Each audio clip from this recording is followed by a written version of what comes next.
একটা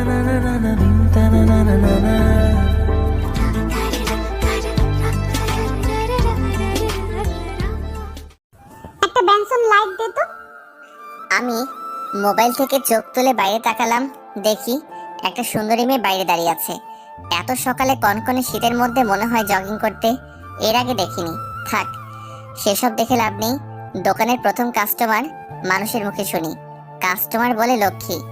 আমি মুখে হাসি নিয়ে বললাম, আপু বেনসন লাইট নেই, শুধু বেনসন আছে। ছুর, কি বালের দোকানদারি করস। বেনসন লাইট রাখস না তো কি করস? আমি জানি না, তুই বেনসন লাইট দে।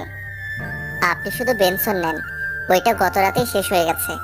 এত সকালে কোনো দোকানও খুলেনি যে আপনাকে এনে দিব। এখন খেলে শুধু এটা খেতে হবে। আমার বেনসন লাইট দরকার। আমি শুধু বেনসন নিয়ে কি করব? কচু খাবো? আমার ওইটা দরকার। এখন তুই কোথা থেকে আনবি আমি জানি না। এতক্ষণ আমি বসা ছিলাম, আমি বসা থেকে দাঁড়ালাম, ভালো করে মেয়েটাকে দেখলাম, চেনা মনে হচ্ছে না। আর চিনবই বা কি করে? এই এলাকায় 1 সপ্তাহ হলো আসলাম। আমরা এখানে জায়গা কিনে বাড়ি করি, যেহেতু আমাদের দোকানটা এখানে। এই 1 সপ্তাহে আব্বার সাথে দোকানে বসে অনেক কিছু শিখলাম। আজকে খুব ভোরে আব্বা কি কাজে যেন ঢাকা গেছে, তাই আমি সকালে দোকান খুলে বসলাম। প্রচন্ড কুয়াশায় একজন আরেকজনকে দেখা যাচ্ছে না। আব্বার সাথে ঘুম থেকে উঠে নামাজ পড়ে সোজা দোকানে চলে আসলাম। প্রথম কাস্টমারটাই এই মেয়েটা পড়লো। সকাল সকাল কারোর সাথে ঝামেলা করার আমার কোনো ইচ্ছাই নেই, তাও আবার মেয়ে। ছেলে হলে একটা কথা ছিল, 2-1টা একটু কটু কথা বলা যেত। আমি বললাম, আমার কাছে নেই, অন্যান্য দোকান নিয়ে দেখেন। এই বলে আমি চেয়ারে বসে মোবাইল টিপে মনোযোগ দিলাম। মেয়ে কিছুটা হতাশ কণ্ঠে বলল, তোর কি দোকানদারি করার কোনো ইচ্ছা আছে? ইচ্ছা থাকলে আমাকে বেনসন লাইট বের করে দে। আমি জানি তুই মিথ্যা বলছিস, না হলে তোর দোকান আমি 1 ঘন্টার ভেতরে তালা মারাবো। আমি বুঝলাম মেয়েটার মাথাটা গেছে, মনে হয় সকাল সকাল পিনিকে ধরছে। মেয়েটা গায়ে পড়ে ঝগড়া করতে আসছে। আমি বিরক্ত কণ্ঠে বললাম, আপনি আমার কথা মন দিয়ে শুনুন, আমার কাছে বেনসন লাইট নেই। এখন আপনি আসতে পারেন। সকাল সকাল পাগল ছাগল কোথা থেকে যেন আসে, জানতো এখান থেকে। এরে এরে কি বলে ফেললাম, ধুর, যা বলার বলছি, মাথা গরম হয়ে যাচ্ছে। মেয়েটার রাগী লোক নিয়ে আমার দিকে তাকালো। আমি পাগল ছাগল?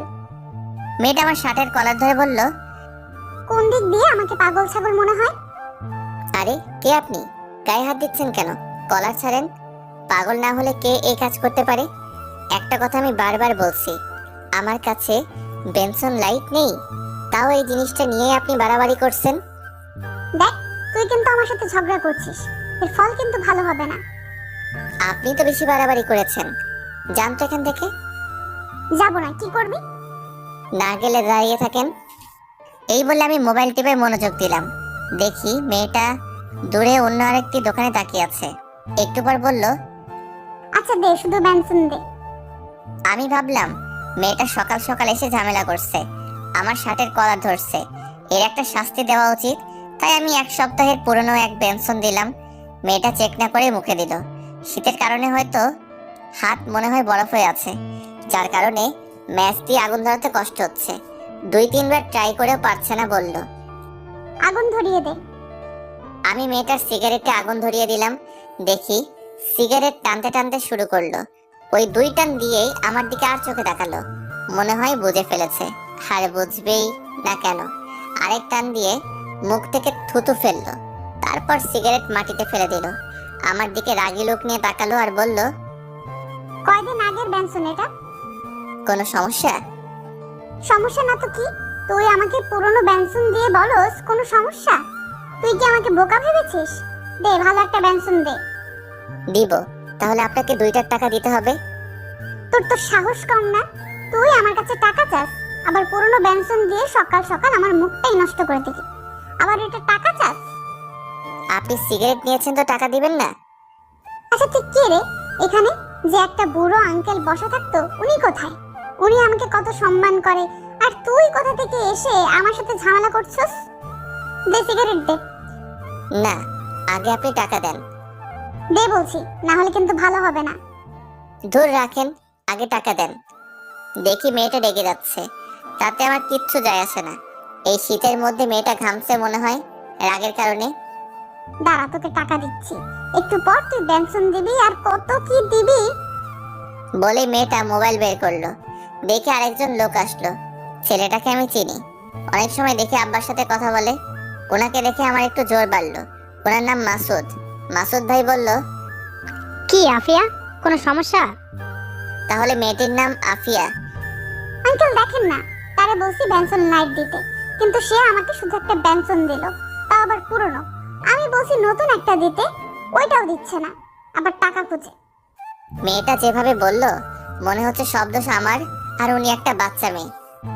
যা বলছে দিয়ে দাও। ইমাদ, তুমি তো আমাকে চেনোই। কিন্তু আঙ্কেল, তোমারে যেটা বলছি সেটা করো। আমি একটা বেনসন দিলাম। মেয়েটা হাতে নিয়ে ভালো করে চেক করলো, পরে আগুন ধরিয়ে টানতে লাগলো। আঙ্কেল সে মনে হয় নতুন, সেজন্য জানে না আমি কে। সেটাই, এসব নিয়ে আর বাড়াবাড়ির দরকার নেই। ও তো তোমার ভাইয়ের মতোই, দুজন সমান বয়সী, ভাই বোনের মতো মিলেমিশে থাকবা, তাই না? কি বলিস ইমাদ? আমি ভাবতে লাগলাম মেয়েটার মনে হয় খুব পাওয়ার, না হলে মাসুদ আঙ্কেল এত সম্মান করে কথা বলছে কেন? যাই হোক, কোনো ঝামেলা করে লাভ নেই, আব্বা শুনলে পরে সমস্যা হবে। আমি বললাম, সেটাই। তাহলে আমি যাই। ইমাদ, যা লাগে দে, ওনার কাছ থেকে কোনো সময় টাকা চাবি না। জি আঙ্কেল। মাসুদ আঙ্কেল চলে গেল। এদিকে আফিয়ার সিগারেট খাওয়া শেষ। আফিয়া বলল, একটা স্পিড ক্যান দে তো, ঠান্ডা। এই শীতের মধ্যে আপনি ঠান্ডা খাবেন? নর্মাল দেই। আমার স্বাস্থ্য নিয়ে তোর ভাবতে হবে না, যা বলছি দে। আমি ফ্রিজ থেকে একটা স্পিড দিলাম। মেয়েটা দাঁড়িয়ে দাঁড়িয়ে স্পিডটা খেলো। বলল, কত টাকা হয়েছে? 65 টাকা। 65 টাকা কি করে? আমার হিসেবে তো 50 টাকা। তুই এই নষ্ট সিগারেটের দাম চাচ্ছিস? হুম। আমি এই নষ্ট সিগারেটের মূল্য দিব না, আর 50 টাকা আমি তোকে পরে দিয়ে যাব। আমরা তো বাকি দেই না, আপনার টাকা দেওয়া লাগবে না। মনে করেন এটা আমি আমার পক্ষ থেকে খাওয়ালাম। না, আমি কারো কাছে ঋণী থাকবো না, তোরে আমি পরে দিয়ে যাব। শুনেন, আমার টাকা লাগবে না, জানতো এখান থেকে। আমার বিরক্ত লাগছে। আচ্ছা, আপনি কি মানসিক প্রতিবন্ধী? এমন করছেন কেন? মনে করেন আপনি আমার দোকানে আসেননি, এখন যান আপনি এখান থেকে। এই কয়েকদিন এলাকায় ছিলাম না বলে শরীরে তেল হয়েছে। আমার মুখের উপর আজ পর্যন্ত কেউ কথা বলেনি, আর তুই কোথা থেকে উড়ে এসে আমার সাথে ঝগড়া করছিস? এর ফল কিন্তু ভালো হবে না। এই বলে রাগে গজগজ করতে করতে চলে গেল। মেয়েটার সাথে ঝগড়া করে এই শীতের মধ্যে শরীর থেকে ঘাম বের হচ্ছে। সকাল সকাল মুডটাই নষ্ট করে দিল। মাথা পুরো গরম হয়ে আছে এমনিতেই। রাতে রিয়ার সাথে ঝগড়া হয়েছে, রাগের কারণে তার সাথে ব্রেকআপ করে তার নাম্বার ব্লক মেরে দিয়েছি। আমিও এই ঠান্ডার মধ্যে একটা স্পিড খাইলাম মাথা ঠান্ডা করার জন্য। আধা ঘন্টা পর মানুষ আসা শুরু করলো। দুপুরে পর্যন্ত বেচা কেনা করলাম। ভাবলাম বাড়ি থেকে ফ্রেশ হয়ে লাঞ্চ করে একটু রেস্ট নিয়ে আসি। আমি আস্তে আস্তে দোকানের শাটার ফেলে বাড়ির উদ্দেশ্যে রওনা দিলাম। 1 কিলো দূরে আমাদের বাসা। দুপুর টাইমে কোনো রিক্সা দেখা যাচ্ছে না। প্রথমে ভাবলাম হাঁটাতড়ি হাঁটতে লাগলাম। বাড়িতে যাওয়ার রাস্তায় একটা পার্ক পড়ে, যেটা জনসাধারণের জন্য উন্মুক্ত। দেখি সকালে মেয়েটা কি জানি নাম মনে হয়েছে, আফিয়া। নামটা কি সুন্দর, কিন্তু মেয়েটা একেবারে বদ। দেখি কয়েকজন ছেলের সাথে বসে আড্ডা দিচ্ছে। আমার সেসব ভেবে লাভ নেই, আমি আমার মতো হেঁটে চলে যাচ্ছি। তারপরে তার মধ্যে থেকে একটা ছেলে আমাকে ডাক দিল। আমি তাদের সামনে গেলাম। আফিয়া বলল, কোথায় যাস? বাসায়। তুই হয়তো এই এলাকায় নতুন আসছস, তাই তোকে আজকের মতো ছেড়ে দিলাম। সামনে থেকে বুঝে শুনে কথা বলিস। ওকে। ওই বুড়ো আঙ্কেল কি তোর বাপ লাগে? হুম। উনি কত ভালো মানুষ, আর তুই একটা বদের হাড্ডি। আমি যেমন হই তাতে আপনার কি? আমার কিছু না, পরবর্তী সময়ে সাবধান থাকবি, না হলে এই শরীর আর পৃথিবীতে থাকবে না। আচ্ছা, দেখা যাবে। আমি সেখান থেকে চলে আসলাম। বাড়িতে এসে গোসল করলাম। মা ভাত খাইয়ে দিল। আমি মাকে বললাম, মা, আব্বা কখন আসবে?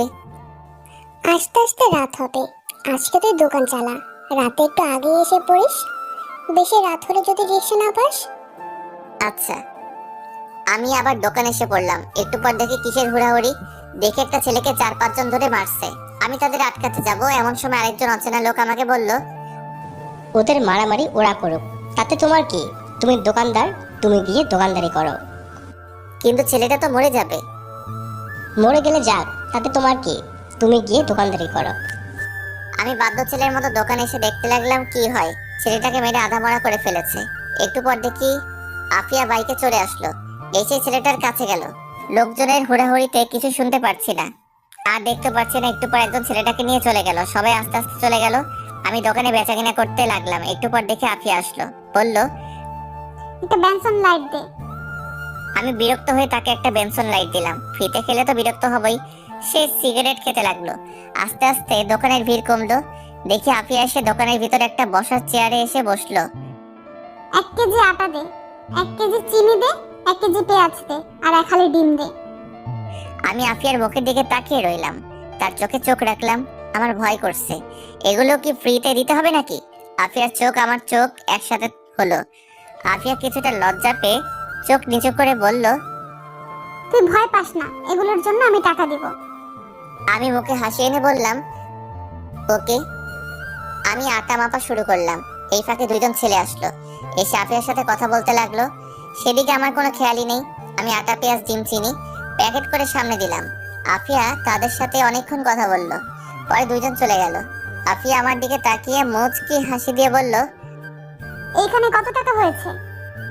200। তুই তো ফ্লেক্সি লোড করস। হুম, এই নাম্বারে 700 টাকার মিনিট আর এমবি প্যাকটা দে। ওকে। আমি দিলাম। আফিয়া বলল, আমার নাম্বারটা সেভ করে রাখ, যদি কোনো সমস্যায় পড়স সাথে সাথে কল করবি। তার প্রয়োজন নেই।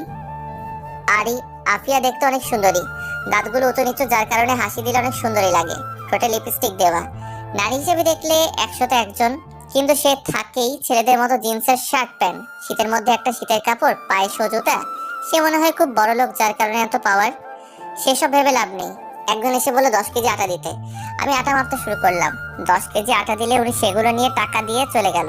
আফিয়া বলল, এগুলোর দাম রাখ, আমি যাওয়ার সময় নিয়ে যাব। কত টাকা হয়েছে? আমি হিসেব করে বললাম, 900 টাকা। আর 4টা সিগারেট দে। আমাকে 1000 টাকার নোট দিয়ে বলল, সব মিলিয়ে কত টাকা হয়েছে রাখ, সকালে টাকা রেখে দে। আমি সকালে টাকা না রেখে ফেরত দিয়ে দিলাম। আফিয়া চলে গেল। আমি তার যাওয়ার রাস্তার দিকে তাকিয়ে রইলাম। মাসুদ আঙ্কেল যেহেতু বলছে ও আমার বয়সী, তাহলে আমার বয়স 23 আর ওর বয়স এমনই।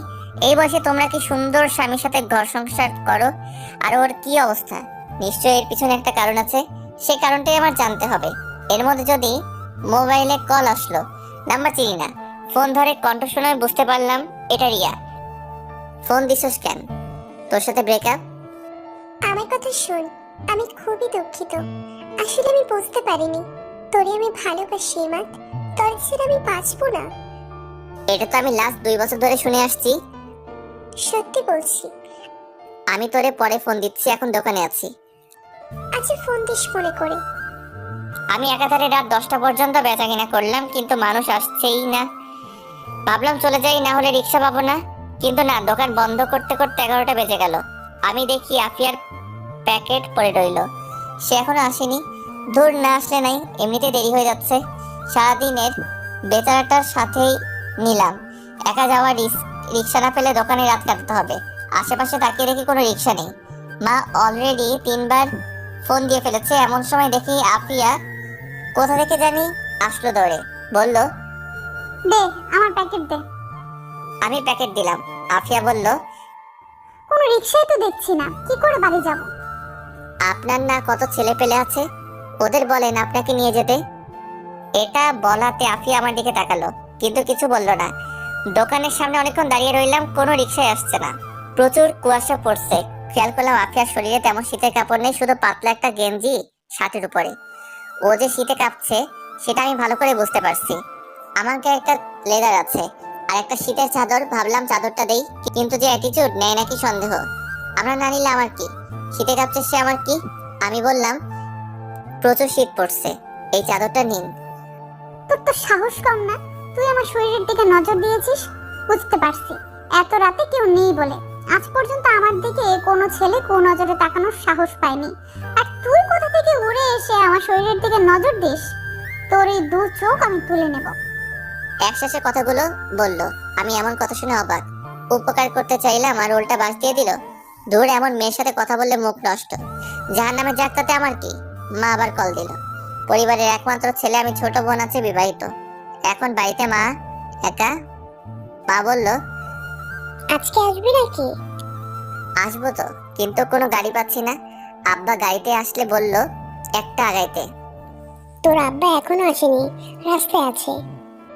কি করব এখন? তুই আস্তে আস্তে হাঁট, আমি আগাইতাছি। আচ্ছা। আমি হাঁটা ধরলাম। বাড়িতে যাওয়ার রাস্তা সোজা, চারপাশে বাড়িঘর আছে, জায়গায় জায়গায় ল্যাম্পপোস্ট। তা এরপর কেন জানি ভয় করে এলাকাটা নির্লজ্জ। খেয়াল করলাম আমার পিছনে আফিয়া হাঁটছে। মনে হয় কোনো উপায় না পেয়ে আমার পিছনে হাঁটা ধরছে। আমি দাঁড়িয়ে গেলাম, তার দিকে এগিয়ে গেলাম। আফিয়া বলল, আমার দিকে আসবি না, এর ফল কিন্তু ভালো হবে না। ভুলে যাস না, রাতের পর কিন্তু সকাল আছে। আমার শরীরে যদি টাচ করিস তাহলে সকালে ভোরের আলো দেখতে পারবি না। আমি তার কথা কানে না নিয়ে তার সামনে গেলাম। শীতে কাঁপছে আর ভয়ও। আমি চাদরটা তার শরীরের পেঁচিয়ে রাখলাম। ও তখন চোখ বন্ধ করে ফেলেছে। বোধহয় ভাবছে আমি অন্য কিছু করব। বললাম, সবসময় অ্যাটিটিউড দেখানো ঠিক না। চাদরটা ভালো করে গায়ে দিন, ভালো লাগবে। আর পিছন পিছন না হেঁটে পাশাপাশি হাঁটুন। এই বলে আমি হাঁটা ধরলাম। একটু পর দেখে আফিয়া আমার পাশাপাশি হাঁটছে। চাদরটা শরীরে ভালো করে গায়ে দিল। হাঁটতে হাঁটতে অনেকটুকু চলে আসলাম। কোথা থেকে জানি এক কুকুর ঘেউ ঘেউ করে উঠলো। আফিয়া ভয়ে আমার শরীরের উপর পড়লো। আমি তাকে ধরে ফেললাম। আফিয়া আমাকে ধরে রীতিমতো ভয় কাঁপছে। আমি বললাম, ভয়ের কিছু নেই, এটা কুকুর ছিল। আমি ভয় পাচ্ছি না। আপনি ভয় পাবেন কেন? আপনি তো অনেক সাহসী। এখন হাঁটেন। আমরা আবার হাঁটতে শুরু করলাম। আফিয়া বলল, বামের গলি একটু সামনে আমার বাসা। আমি তাকিয়ে দেখি অন্ধকার এক গলি, কিছুই দেখা যাচ্ছে না। যদি এদিকে যাই, আফিফ যদি আমার টাকা পয়সা সবকিছু রেখে দেয়। আমি ওদিকে যাচ্ছি না, সে গিয়ে মরুক, তাতে আমার কিচ্ছু যায় আসে না। আবার মনে যাচ্ছে এগিয়ে দিয়ে আসি, মানবতার খাতিরে এটুকু সাহায্য করাই যায় সবার। আবার গেলে যদি টাকা পয়সা রেখে কি করব মাথা কাজ করছে না। আমি যাচ্ছি না।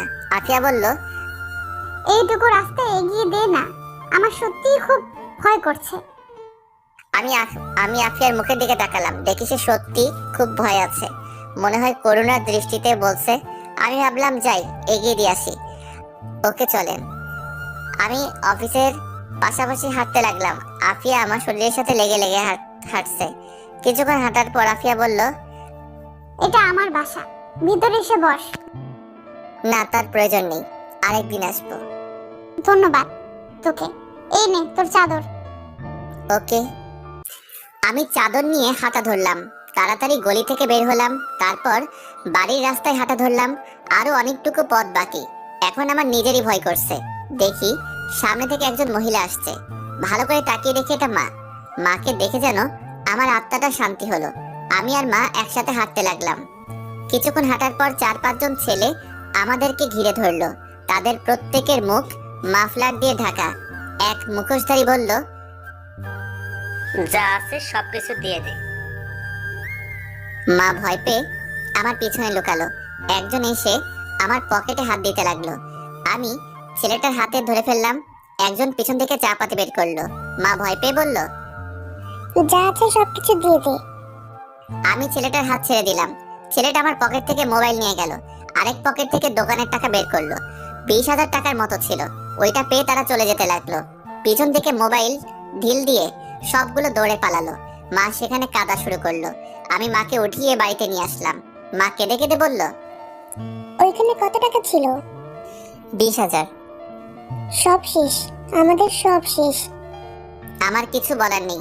যে চাপাতি বের করছিল একটা কোপ দিলে বাঁচার কোনো সম্ভাবনা নেই। আমি মাথায় হাত দিয়ে বসে রইলাম।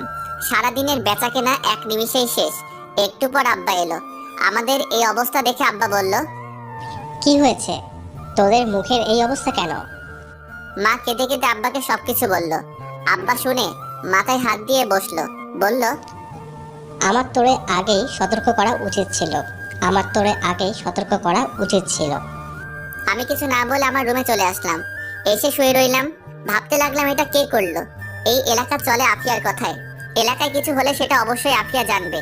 তার মানে এই কাজ সম্পূর্ণ আফিয়ার। কিন্তু সে তো আমার সাথেই ছিল। ওকে তো আমি নিজেই বাড়িতে পৌঁছে দিলাম। সকালে কি আফিয়াকে জিজ্ঞেস করতে হবে। এমন সময় দেখি রিয়ার কল। এমনিতেই মাথা গরম হয়ে আছে, আবার রিয়ার কল ধরলে আরো মাথা গরম হবে। আমি ফোন কেটে দিলাম। রিয়া আমার আগের কলেজের বেস্ট ফ্রেন্ড। আস্তে আস্তে দুজন দুজনকে ভালোবেসে ফেলি। ওই কলেজ থেকে ইন্টার শেষ করি, তারপরেই এখানে এক কাছের কলেজে ভর্তি হই। যদিও তখন বাড়ি থেকে আসতাম, কিন্তু এইখানে বাড়ি করার এইখান থেকে গিয়েই ক্লাস করি। মাঝে মাঝে অধিকাংশ সময় দোকানেই কাটাই। আমি এখন অনার্স 3rd ইয়ারে আছি। যখন রিয়া শুনেছে আমি এখানে চলে আসছি, তখন রিয়া আমাকে দোষারোপ করছে। ও বলে কিনা আমি তাকে ব্যবহার করছি, অথচ আজ পর্যন্ত আমি রিয়ার হাত ধরার সাহস পাইনি। মাকে রিয়ার কথা বলছিলাম, কিন্তু মা তেমন গুরুত্বই দেয়নি। এর দ্বারা বোঝা যায় এসব আরো পরে হবে। একে তো এই এলাকাটা একদম নির্জন, মানুষগুলো কেমন যেন। খেয়াল করলাম কেউ কারোর সাথে প্রয়োজন ব্যতীত কথা বলে না। দোকানটা এক চৌরাস্তার মোড়ে পড়েছে। আরো একটা 2টা দোকান আছে, তার মধ্যে থেকেই আমাদের দোকানটাই বেশি বেচাকেনা হয়, কারণ আমাদের দোকানটা অনেক পুরাতন। দাদির মুখ থেকে শুনেছিলাম আব্বা প্রথমে এই দোকানের কর্মচারী ছিল। দোকানের মালিকের একমাত্র মেয়ে ছিল আমার মা, কিন্তু আমার নানা অকালে মৃত্যুবরণ করেন। যাওয়ার আগে আব্বাকে এই দোকান আর আমার মাকে দিয়ে যায়। পরে আব্বা মাকে বিয়ে করে বাড়িতে নিয়ে আসে। এত বছর নানার বাড়ি খালি পড়েছিল। দাদি মারা যাওয়ার পর আব্বা নানার বাড়ি আবার নতুন করে এবং আমরা এই জায়গায় চলে আসি। রাতে আর ঘুমাতে পারিনি। সকালে গেলাম আফিয়ার বাড়িতে, গিয়ে দরজায় টোকা দিলাম। কিছুক্ষণ পর আফিয়া দরজা খুললো। আফিয়া আমাকে দেখে অবাক হয়ে জিজ্ঞেস করলো, এত সকালে তুই? আফিয়া এই শীতের মধ্যে একটা হাতা কাটা গেঞ্জি পরা আর পাতলা একটা প্লাজো পরা, চুলগুলো উস্কো খুস্কো হয়ে আছে। আমাকে দেখে তাড়াতাড়ি ওড়না দিল গলায়। পায়ের দিকে তাকাতেই আমার সারা শরীরে শিরশির করে উঠলো। পায়ের নখগুলো নেল পালিশ দেওয়া। আমি বললাম, আমার টাকা ফেরত দেন। কিসের টাকা? গত রাতে যে ছিনতাই করছেন ওই টাকা। আফিয়া যেন আসমান থেকে পড়লো আর বলল, আমি কি করে তোর টাকা ছিনতাই করতে পারি? তুই তো আমাকে এখানে দিয়ে গেলি, আমি কেন তোর টাকা নিতে যাব? এলাকায় কিছু হলে সবকিছুই আপনি জানেন, আপনি সব সমাধান করেন। আমার 20,000 টাকা ছিনতাই হয়েছে গত রাতে আপনাকে দিয়ে বাড়ি যাওয়ার সময়। এখন আপনি বলছেন আপনি কিছুই জানেন না। আজ পর্যন্ত আমাকে এই অপবাদ দেওয়ায় কেউ সাহস পায়নি। আমার সাথে কথা বলতে এলে 10 বার ভেবে নেয়। একটা ফোন দিলে তুই আমার ঘর থেকে জীবিত বের হতে পারবি না। গত রাতে একটু উপকার করেছিস বলে এই ভেবে নিস না আমি তোকে হেল্প করব। গত রাতে উপকার করছিস বলে এখনো তোকে কিছু বলিনি। চুপচাপ এখান থেকে চলে যা। যাবই তো, আমি কি এখানে থাকবো নাকি? মনে রাখেন, এই টাকা নিয়ে আপনারা শান্তি মতো মরতেও পারবেন না। তোর নাম জানি কি? মোহাম্মদ ইমাদ। ইমাদ, তোর লাস্ট ওয়ার্নিং দিচ্ছি, আর একটা কথা না বলে এখান থেকে চলে যা। আমি তার বাসা থেকে চলে আসলাম। খেয়াল করলাম ওর বাসায় শুধু ও একা, তার কি মা বাবা কেউ নাই? আমি নিশ্চিত টাকাটা সেই নিছে। আমি মুখটা কালো করে সেখান থেকে চলে আসলাম। বাড়িতে এসে নাস্তা করে গিয়ে দোকান খুললাম। আব্বা গতকাল সারাদিন অনেক কাজে ব্যস্ত ছিল। পরে আবার রাতে এই খবর শুনে আব্বার অবস্থা ভালো না, তাই আমাকে বলছে দোকান খুলতে। বোনটারে বলছে বাড়িতে আসতে। আমি দুপুর পর্যন্ত দোকানে বসে বাড়িতে আসলাম। আব্বা গিয়ে দোকান খুললো। আমি বিকালের দিকে দোকানে গেলাম। সন্ধ্যার কিছুক্ষণ পর আব্বা বাড়িতে চলে গেল। আমাকে বলল আগে বাড়ি চলে যেতে। আমি 9টা পর্যন্ত দোকানে বসে আস্তে আস্তে দোকান গোছাইতে শুরু করলাম। কেন জানি না মনে হলো রিয়াকে কল দেই। আমি কল দিলাম, কল ধরলো। কেমন আছো? ভালো, তুমি? কি বলবা বলো। আমার ভালো লাগে না কিছু, আমি তো বাড়িতে চলে আসবো। পাগল নাকি? এখানে আসলে কি লাভ হবে? আমি কিছু জানি না, আমি আসতেছি। দেখ, পাগলামি করিস না, এখানে জায়গাটা ভালো না, এখানে আসিস না।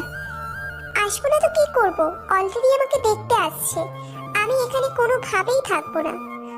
এখন আমি কি করব? মারে তোর কথা বলছিলাম, কিন্তু মা কোনো পাত্তাই দিচ্ছে না। বলছে এখন এগুলো কিছু হবে না, আরো পরে। পরে পরে করতে করতে তো আমার বিয়ে হয়ে যাবে। তুই কি আমাকে সত্যি ভালোবাসছো? দেখি আফিয়া এসে দোকানে দাঁড়ালো। ভালোবাসি। তাহলে তোর ভিতরে কোনো ফিলিংস নাই কেন? আমি যে তোর জীবন থেকে চলে যাচ্ছি সেটা তোর খেয়াল আছে? আছে। তাহলে আগামীকালের মধ্যে কিছু একটা কর। আচ্ছা দেখি। আমি ফোনটা কেটে আফিয়াকে বললাম, আপনি আমার দোকানে আইসেন না, আপনাকে দেখলে আমার রাগ ওঠে। তুই বেশি বেড়ে গেছিস। তোরে কিছু উত্তম মধ্যম না দিলে শান্ত হবি না। দাঁড়া, এখনই ফোন করছি। চোরের মুখে বড় গলা। কি? তুই আবার বল। তোর সাহস তো বেড়ে গেছে। ফোন দিব? দেখেন আমি কাউকে ভয় পাই না। এখন আপনার যেটা মনে চাই করেন, আর নেক্সট টাইম আমার দোকানের আশেপাশে আসবেন না। ওকে, দেখা যাবে। আমি দোকান বন্ধ করে রিক্সা দিয়ে বাড়ি চলে আসলাম। পরদিন খুব সকালে গিয়ে দোকান খুললাম। সকালে আবার দেখি আফিয়া আসলো, মেজাজটাই খারাপ হয়ে গেল। আফিয়া এসে বলল, একটা সিগারেট দে। কি বেহায়া মেয়ে রে বাবা, লজ্জা শরম বলতে কিচ্ছু নেই। আফিয়া দেখি শুনেও না শোনার ভান করছে। আফিয়া ঠোঁটে গাঢ় লিপস্টিক দেওয়া। এত সকালে আফিয়া কোথায় যায়? জগিং করতে? কিন্তু সে তো অত মোটাও না, যেখানে মনে চায় সেখানে যাক। আমি আফিয়ার মুখের দিকে তাকালাম এবং তার চোখে চোখ রাখলাম। সেও আমার চোখে চোখ রাখলো, কিন্তু সে বেশিক্ষণ আমার চোখে চোখ রাখতে পারলো না। চোখ অন্যদিকে ঘুরিয়ে মুখটা ভেঙচি কেটে বলল, সিগারেট দিবি নাকি যাব? এই নেন। আফিয়া সিগারেট ধরিয়ে দোকানের ভিতরে বসলো। আমি সিগারেটের ধোঁয়ায় নাক মুখ মাফলার দিয়ে ঢেকে ফেললাম। আমার অবস্থা দেখে মুখে একটা ভেঙচি কাটলো। আমি বললাম, আচ্ছা কে টাকা নিয়েছে বের করতে পারবেন? বের করতাম, কিন্তু তুই এসে সরাসরি আমাকে দোষারোপ করছিস। ও তুই সেই টাকার আশা ছেড়ে দে। কেন? এই টাকা যদি জানতে পারি কে নিয়েছে তাহলে আমি সরাসরি থানায় মামলা করব। এই এলাকায় কোনো পুলিশের পাওয়ার নেই। এই এলাকা চলে আমার কথায়, আর এলাকার মেম্বার চেয়ারম্যান আমার পায়ের নিচে। তাই নাকি? তোর বিশ্বাস হয় না? না, আমার কাছে আপনি একটা দুর্বল নারী, যার আছে অনেক স্বপ্ন। চুপ। এই বিষয়ে তোরে কে বলছে কথা বলতে? আচ্ছা, আপনাকে একটা প্রশ্ন করি। কর। আপনার মা বাবা নেই? এমন প্রশ্ন করাতে আফিয়ার মুখটা মুহূর্তেই কালো হয়ে গেল। মুখে হাসি এনে বলল, না। কিন্তু মুখের হাসিটা কান্নার চেয়ে করুণ দেখালো। পরক্ষণে খেয়াল করলাম আফিয়ার চোখে পানি। অনেক কষ্টে কান্না আটকাতে চেষ্টা করলো, কিন্তু আটকাতে পারলো না। চোখ দিয়ে অঝরে পানি পড়ছে। আমি তাড়াতাড়ি টিস্যু দিলাম। আফিয়া চোখ মুছলো, বলল, ধুর, শুধু শুধু চোখে পানি চলে আসলো। যাই হোক, আজকে দুপুরে তোর দাওয়াত আমার বাড়িতে। কি? আমাকে? কেন? এমনি। এটা ভালো লক্ষণ নয়, এটা ভালো লক্ষণ নয়। আমি যাচ্ছি না। ওকে, তোর ইচ্ছা। আরো অনেক ছেলে পেলে যাবে, তাই তোকেও বললাম। আচ্ছা, আব্বারে পাঠিয়ে দিব। ওকে, আচ্ছা আমি যাই। আপনাকে কে বলছে এখানে বসতে? আফিয়া মুখটা ভেঙচি দিয়ে চলে গেল। আমি ভাবলাম টাকা তো দিল না, পরে রেখে দিব। আফিয়ার বুকে অনেক জমানো কষ্ট লুকিয়ে আছে। সেসব দেখে আমার কি? ও একটা বখাটে মেয়ে, কত ছেলের সাথে শুয়েছে কে জানে, যত সব ফালতু মেয়ে। পরক্ষণে রিয়ার কথা মনে পড়লো। আজকে মার সাথে কথা বলতে হবে। রিয়াকে আমি হারাতে পারবো না। ওকে আমি সত্যি অনেক ভালোবাসি। এখন মার সাথে কথা বলে আজকে একটা সিদ্ধান্ত নিতে হবে। কিছুক্ষণ পর আব্বা আসলো। আমি বাড়ি চলে আসতে লাগলাম। ওই পার্কের একটা বেঞ্চে গিয়ে বসলাম। রিয়াকে কল করলাম। দ্বিতীয়বার ট্রাই করলে ফোন ধরলো। এতক্ষণ লাগে ফোন ধরতে? রান্না করেছিলাম। কি রান্না করছো? আমি মাঝে মাঝে রাগের কারণে রিয়াকে তুই করে বলি, রিয়াও আমাকে তুই করে বলে, কিন্তু অধিকাংশ সময় আমরা তুমি করেই কথা বলি। ভর্তা খাবা? হুম। তাড়াতাড়ি আমাকে নিয়ে যা, তোমাকে সারা জীবন আদর করে ভর্তা খাবো। সেটাই করব। তোমার মারে বলছো? কি বলছি? এখনো বলিনি। যদি তোমার মা না করে? কিছু তো একটা করব, তুমি কোনো টেনশন করো না। ওকে ওকে। এখন ভিডিও কল দাও, তোমাকে দেখতে ইচ্ছে করছে। রিয়া ভিডিও কল দিল।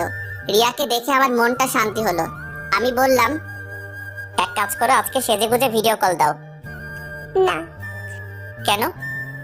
আমাকে নিয়ে যাও, পরে তুমি যতবার বলবে ততবার সাজবো। আচ্ছা। ফোন রাখি, মা আসছে। এই বলে রিয়া ফোনটা রেখে দিল। দেখি কুয়াশা কেটে যাচ্ছে। সূর্য কুয়াশায় পাহাড় ভেঙে একটু একটু উকি দিচ্ছে। সকালে রৌদ্র এসে আমার শরীরে পড়লো। শরীরের মধ্যে এক অসাধারণ অনুভূতি কাজ করলো। মন চাচ্ছে না এখান থেকে উঠে যেতে। দেখি আফিয়া পার্কের ভিতরে ঢুকলো। তারে দেখে মুডটা অফ হয়ে গেল। ও কি সারাদিন পুরো এলাকায় ঘুরে বেড়ায়? আমাকে দেখে আমার এখানে আসলো আর বলল, কি মিস্টার দোকানদার, এখানে কি? কিছু না, এমন মিষ্টি রোদ মিস করতে পারি, তাই চলে আসলাম। হ্যালো। আচ্ছা, আপনি তো অতটা মোটা না, কিসের জগিং করেন আপনি? সকালে আমি ঘুমাতে পারি না, তাই বাইরে বের হই। সকালে ঠান্ডা ফ্রেশ বাতাস আমি কোনোভাবেই মিস করতে পারি না। যেদিন আমি মিস করি, দিনটা এতই খারাপ যায় তা বলে বোঝাতে পারবো না। এটা ভালো। এই অভ্যাসটা আমার আব্বার ছিল, প্রতিদিন সকালে আমাকে সাথে নিয়ে বের হতো। তাই ছোটবেলা থেকেই আমার এই অভ্যাস। ভালো, ফ্রেশ বাতাস নেন, আমি যাই। এই বলে আমি উঠে বাড়ি চলে আসলাম। এসে নাস্তা করলাম। নাস্তা করে ভাবলাম যাই মার সাথে রিয়ার ব্যাপারে আলোচনা করা যাক, মারে রাজি করাতে পারলেই হবে। আমি মায়ের ঘরে গিয়ে টোকা দিলাম। মা বলল ভিতরে আসতে। মা বলল, কি হয়েছে একটা কথা ছিল। বল। এটা রিয়ার ব্যাপারে। কোন রিয়ার ব্যাপারে? তোমারে বলছিলাম না একটা মেয়ের ব্যাপারে, আমার ক্লাসমেট ছিল রিয়া। মা তার বাড়িতে একটু কথা বলে দেখবা। কিসের জন্য? মেয়েটাকে বাড়ি থেকে বিয়ের জন্য চাপ দিচ্ছে, কিন্তু ও আমাকে চায়। এখন কি বলবো? ও তোকে চাই তো আমি কি করব? এসব প্রেম ভালোবাসা আমি এক বিন্দু পরিমাণে বিশ্বাস করি না। এগুলো সেকেন্ডের ব্যাপার। এই আছে এই নেই। আছে আবেগের ঠেলায় বলছে তোকে ভালোবাসে। তোর থেকে ভালো কোনো ছেলে পাক, এক মুহূর্ত লাগবে না তোকে ভুলতে। আমার দায়িত্ব আমি পালন করি। ওকে আমি ভালোবাসি মা, এখন আমি তাকে চাই। কোন মুখে তুই এসব কথা বলিস? তুই মাত্র পড়াশোনা করেছিস, চাকরি হোক পরে চিন্তা ভাবনা করবো নে। যে একটা দোকান আছে ওইটার কোনো নিশ্চয়তা আছে? কোন সময় জানি কি হয়ে যায়। দেখছিস না ওই দিন টাকাটা কিভাবে কেড়ে নিয়েছে? আর যদি দোকান এইভাবে কেড়ে নেয় তখন কি করবি? পরে তো পথে বসতে হবে। তোর বাবার পাপে ধরছিল এই জায়গায় দোকান চালাইতে, বাড়ির আশেপাশে যেন জায়গা ছিল না। এই এলাকাটা একদম ভালো না। এই এলাকা ভালো মানুষদের জন্য না। কিন্তু মা কিছু তো একটা করো। ওর বাড়িতে বলে কিছুদিন সময় তো নিয়ে যাক। নিলাম, সময় পরে কি হবে? মেয়ের বয়স কত? 20-22 হবে। পরে চিন্তা করে এখন সময় নিয়ে কি ঠিক হবে? পরে কি হবে কেউ জানে না। শুধু মেয়েটাকে বসিয়ে লাভ আছে? তুই তোর মতো থাক, ওকে ওর মতো থাকতে দে। কোন মুখে তুমি এই কথা বলো? আর যদি আব্বা তোমাকে এই কথা বলে তুমি নিতে পারবে? তুমি কিছু একটা করো, আমি তাকে চাই। ও আমার মুখের দিকে তাকিয়ে আছে। এখন আমার টেনশন দিস না। কিছুক্ষণ পর ফাতেমার ডেলিভারি। ফাতিমা আমার ছোট বোনের নাম। কিন্তু মা, আমি কোন মুখে মেয়ের বাড়িতে কথা বলবো? আমাদের কিছু আছে? না আছে জায়গা সম্পত্তি, না আছে ভালো বাড়ি। কোনো মতে দিন চলছে। এর মাঝে তুই কি করে এই কথা বলতে পারিস? টাইম নাও, রিয়া রাজি আছে। আমাদের টাইম দেওয়ার জন্য ওরা বসে আছে না। অন্তত বলে তো দেখতে পারি। আচ্ছা দেখি তোর আব্বারে পাঠাতে পারে কিনা। আচ্ছা। এই বলে আমি চলে আসলাম। আমি হারে হারে বুঝতে পারছি মার বিন্দু পরিমাণ ইচ্ছা নেই। আমি রিয়াকে কি করে বলবো? যেদিন আব্বা যাবে ওই দিন রিয়াকে বলবো। রাতে দেখি রিয়া সেজেগুজে ছবি পাঠালো। আমি তখন দোকানে। আমি ফোন দিলাম কিন্তু মেসেজ দিয়ে বললো ফোন না দিতে। পরক্ষণে অফলাইন চলে গেল। 3 দিন পর ডেট ঠিক হলো, আব্বা যাবে তাদের বাড়িতে। আশ্চর্যের বিষয় হলো 3 দিনে একবারও রিয়াকে ফোনে পেলাম না, অনলাইনে আসলো না। অবশেষে রিয়ার মার মোবাইলে কল দিলাম। তখন রিয়া কল ধরলো। কণ্ঠ চিনে বুঝতে পারলাম। আমি বললাম, তোমারে তো কল দিয়ে পাই না। আমার মোবাইল মা নিয়ে গেছে। মার বাটন মোবাইল আমার কাছে। আজকে আব্বা যাচ্ছে তোমাদের বাড়িতে। কিন্তু কিন্তু কি? আমাকে এসে দেখে গেছে এক সম্বন্ধ, এমনকি বিয়ের তারিখও ঠিক করে গেছে। কি বলো? তুমি বলো নাই আমার কথা? বলছি কিন্তু কেউ আমার কথা কানে নেয়নি। আচ্ছা তোমার আব্বা আসুক, আমি তোর আব্বার সাথে চলে আসবো। না, আমি ফ্যামিলির উপরে যেতে পারবো না। আচ্ছা তোমার আব্বা আসুক, দেখি কি করতে পারি। আচ্ছা। আমি সারাদিন দোকানে থেকে রাতে বাড়ি গেলাম। দেখি আব্বা বাড়িতে। মার মুখের অবস্থা ভালো না। আমি বললাম, কি হয়েছে? আমি কত করে বলছিলাম এখন ওগুলোর প্রয়োজন নেই। তোর আব্বা যেখানে গিয়ে অপমানিত হয়ে আসছে, তাকে বিয়ে করার জন্য সরকারি চাকরির ছেলে বসে আছে এবং অলরেডি ডেট তারিখ সব ঠিক করে ফেলেছে। মেয়েটা আমার সাথে চলে আসতে চাচ্ছিল, কিন্তু আমি অনেক কষ্টে বুঝিয়ে রেখে এসেছি। আমি বলার মতো কিছুই খুঁজে পেলাম না। আমি বাইরে বের হয়ে রিয়াকে কল করলাম। রিয়াকে আমাকে ভিডিও কল দিল। দেখি রিয়া কাঁদছে। আমি তোমাদের সাথে থাকতে পারবো না। আমি তোর বাড়িতে চলে আসছি। তোর বাসার ঠিকানা দে। নাই, ভুল করিস না। কেন? তুমি আমাকে চাও না? অবশ্যই চাই। তাহলে এমন কথা বলো কেন? আজ পর্যন্ত তোর হাতটা পর্যন্ত ধরিনি। ভাবছিলাম বিয়ের পর একেবারে তোর হাত ধরবো, কিন্তু দেখি এখন আর সেটা সম্ভব না। তরে কোনো ইচ্ছে নেই আমাকে বাবার। এই বলে রিয়া শিশুর মতো কাঁদতে লাগলো। অজান্তে আমার চোখ দিয়ে পানি বের হয়ে পড়লো। আমার ভিতরটা কষ্টে পড়ে যাচ্ছে। তাড়াতাড়ি তোর বাসার ঠিকানা দে, আমি আগামীকাল আসছি, পরে তুই যা করার করিস। আচ্ছা। আমি তোর হাতটা একটা বারের জন্যেও ধরতে চাই, আমি একটি বারের জন্য তোকে অনুভব করতে চাই। এই বলে রিয়া কাঁদতে লাগলো। আমি বললাম, ঠিকানা টেক্সট করলাম, পার্কের ঠিকানা দিলাম। আর কতক্ষণ পুরনো স্মৃতি মনে করে কিছুক্ষণ কথা বলে ফোনটা কেটে দিলাম। পরদিন আব্বারে দোকানে রেখে পার্কে গেলাম। গিয়ে রিয়ার জন্য অপেক্ষা করতে লাগলাম। দেখি আফিয়া পার্কে আসলো কয়েকজন ছেলে ফেলে নিয়ে। তারে দেখে মেজাজটা বিগড়ে যায়। তারা দূরের এক বেঞ্চে বসে কথা বলতে লাগলো। একসময় দেখি আফিয়া একটা ছেলেকে চড় দিল। চড় খেয়ে ছেলেটা মাটিতে পড়ে গেল। আফিয়া ছেলেটিকে আরো কি কি জানি বলল। দেখি রিয়া রিক্সা থেকে নেমে পার্কের ভিতরে প্রবেশ করলো। আমি ইশারা দিলাম। রিয়া আমার কাছে আসলো, এসে আমাকে জড়িয়ে ধরলো, ফুপিয়ে কেঁদে উঠলো। আমি তার পিঠে হাত রেখে সান্ত্বনা দিতে লাগলাম। আমি রিয়াকে আমার পাশে বসালাম। রিয়া আমার হাতে হাত ধরলো, আমার কাঁধে মাথা রেখে কাঁদতে লাগলো। রিয়া বলল, আমি তোমাকে হারাতে চাই না। আমিও। চলো না এখন গিয়ে বিয়ে করে ফেলি, পরেরটা পরে হবে। কিন্তু বুঝেছি তোমারই কোনো ইচ্ছে নেই। শুনেছি সত্যিকার ভালোবাসা বলে কখনো কাউকে ভয় পায় না। আসলে তুমি আমাকে সত্যিই ভালোবাসো না। বাসি না, বাসলে কি আর এত কিছু করতাম? সবার আগে ফ্যামিলি। যারাই ফ্যামিলির উপরে গিয়েছে তারাই শেষ হয়ে গেছে। কতই না ভালো হতো যদি সারাটা জীবন একসাথে থাকতে পারতাম। এখনো হয়তো সময় আছে। এভাবে আমাকে দূরে থেকে ভালোবেসে যেতে পারবা? হয়তো তোমার এই একটু ভালোবাসা নিয়ে আমি সারাটা জীবন কাটিয়ে দিতে পারবো। কোনো কি উপায় নেই? উপায় আছে, কিন্তু এমনও হতে পারে সেটা বেশি দিন স্থায়ী হবে না।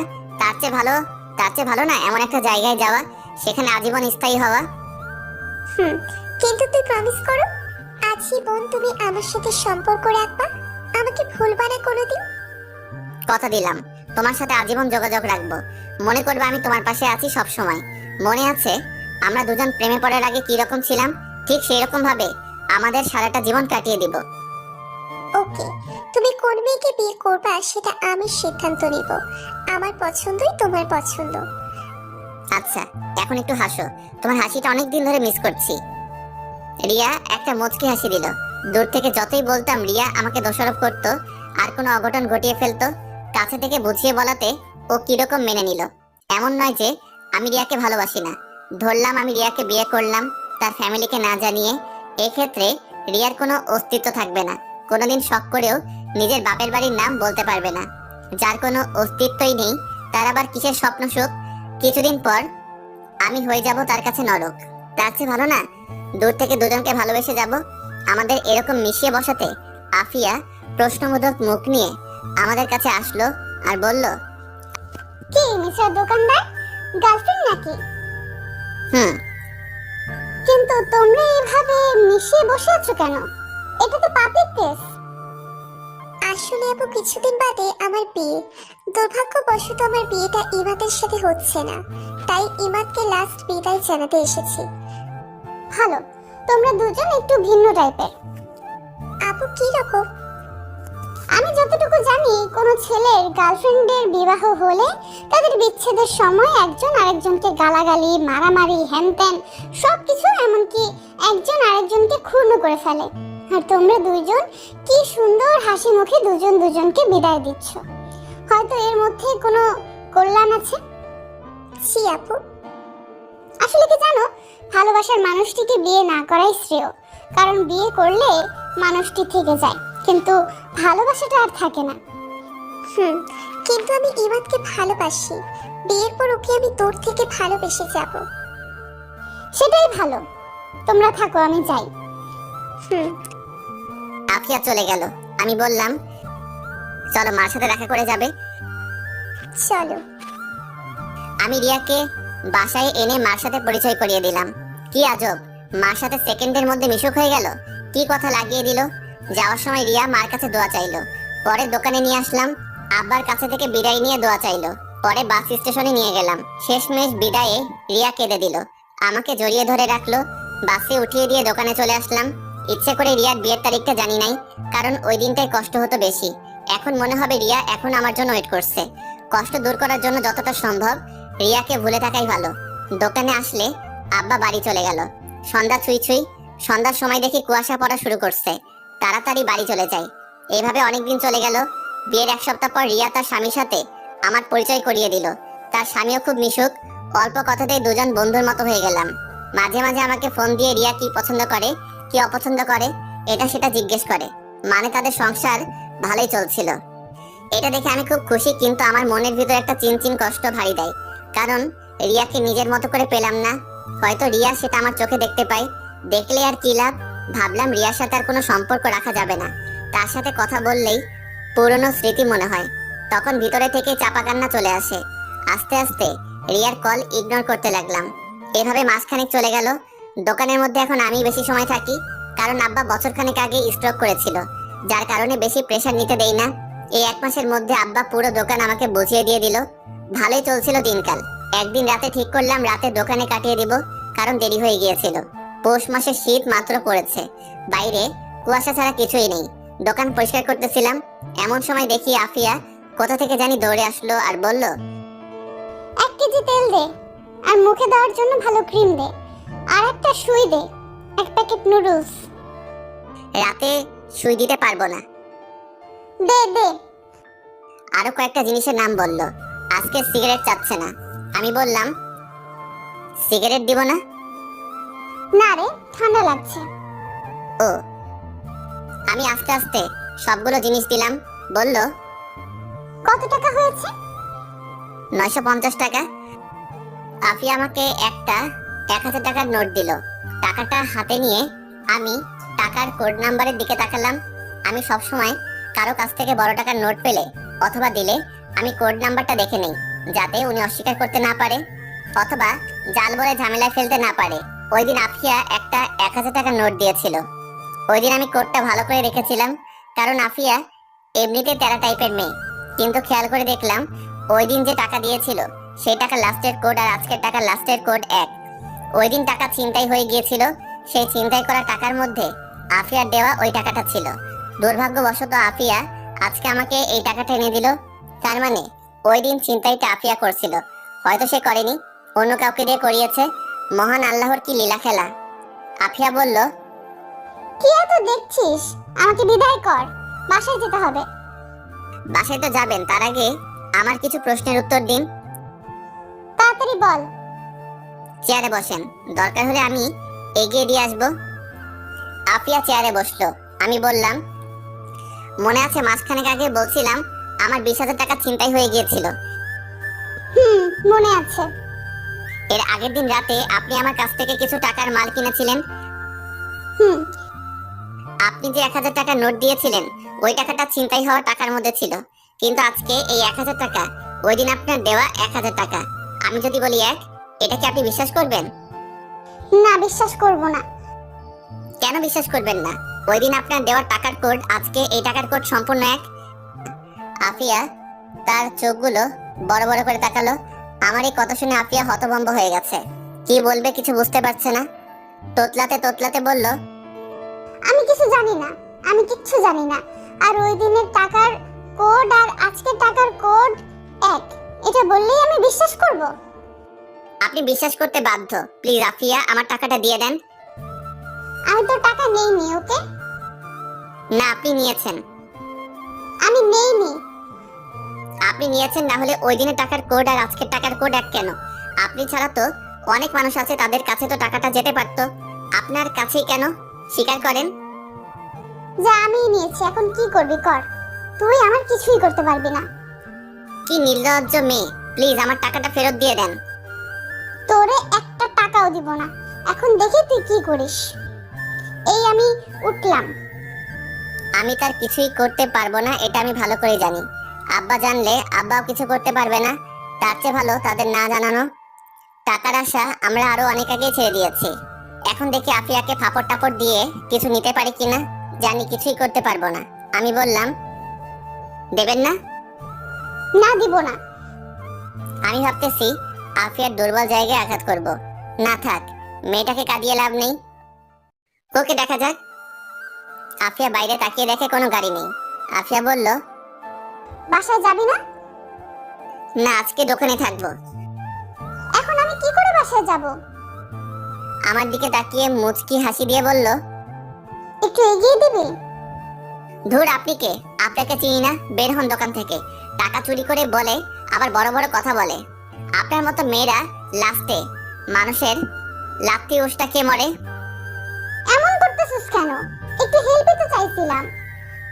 ওই দিন তো আপনার হেল্প করেছিলাম, ওল্টা আমার পিঠে লাথি মারলেন। এলাকায় অন্য কেউ ছিল না? আসলে আমি জানতাম না ওরা তোর টাকা ছিনতাই করেছে। পরদিন সকাল পর্যন্ত আমি জানতাম না। তুই যখন আমার সাথে রাগারাগি করে চলে গিয়েছিলি, পরে আমি খোঁজ নিয়ে জানতে পারি তোর টাকা ছিনতাই করেছে। পরে ভাবলাম তোর কাছে ছোট হয়ে লাভ কি, তার চেয়ে ভালো না জানানো। অনেক ভালো কাজ করছেন, এখন দোকান থেকে বের হন। ইমাদ, সরি। সরি আমি বুঝি না, আমি টাকা ফেরত চাই। 20,000 টাকা কামানো খুব কষ্ট। চোরটা টাকার মর্যাদা কি বুঝবে? আফিয়ার মুখটা মুহূর্তের মধ্যে কালো হয়ে গেল। মনে হচ্ছে লজ্জায় কি বলবে কিছুই বুঝতে পারছে না। আমি আমার টাকা ফেরত চাই, এখন যেটা করার দরকার আমি সেটা করব। খেয়াল করলাম আফিয়ার চোখের কোণে পানি জমে গেছে। ধপ করে চেয়ারে বসে পড়ল, হাত দিয়ে মুখ থেকে ফেললো।